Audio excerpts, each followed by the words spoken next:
पहले मालदीव और अब बांग्लादेश। बीते कुछ समय से भारत के ये दोनों पड़ोसी देश पीठ में चाकू घोंपने पर तुले हैं।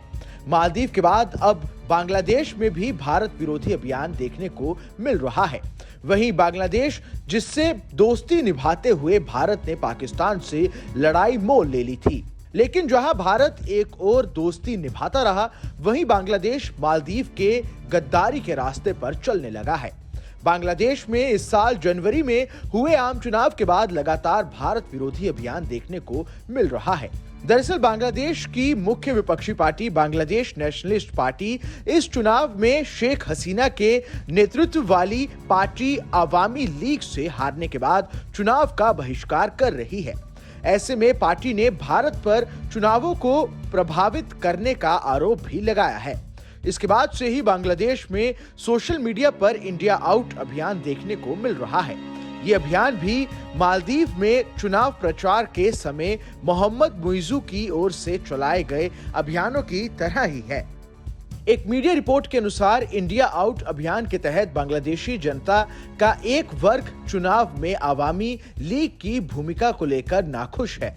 अभियान समर्थकों का कहना है कि भारत का अवामी लीग को समर्थन अपने आर्थिक और सुरक्षा हितों की रक्षा के लिए है। ऐसा करते हुए भारत ने बांग्लादेश की लोकतांत्रिक प्रक्रिया को कमजोर किया है। सोशल मीडिया यूजर्स बांग्लादेश के घरेलू मामलों में भारत के निरंतर हस्तक्षेप के विरोध में भारतीय उत्पादों के बहिष्कार की मांग कर रहे हैं।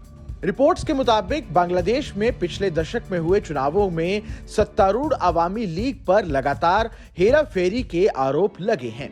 इससे लोगों की बांग्लादेश की लोकतांत्रिक प्रक्रियाओं के बारे में चिंताएं बढ़ गई हैं।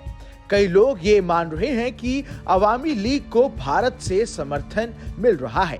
बांग्लादेश में न्यायपालिका और कानून प्रवर्तन एजेंसियों जैसी संस्थाओं की कमजोरी को लेकर भी चिंता है, जिन्हें राजनीतिक विरोध और असहमति जताने के लिए हथियार बनाया जा रहा है। कुछ लोगों का ऐसा मानना है कि इन संस्थाओं पर भारत का काफी प्रभाव है। भारत के बारे में ये धारणाएं अब सोशल मीडिया पर इंडिया आउट अभियान में शामिल हो गई हैं। ऐसा ही एक भारत विरोधी अभियान मालदीव में भी चलाया गया था, लेकिन जल्द ही मालदीव की अकल ठिकाने लग गई।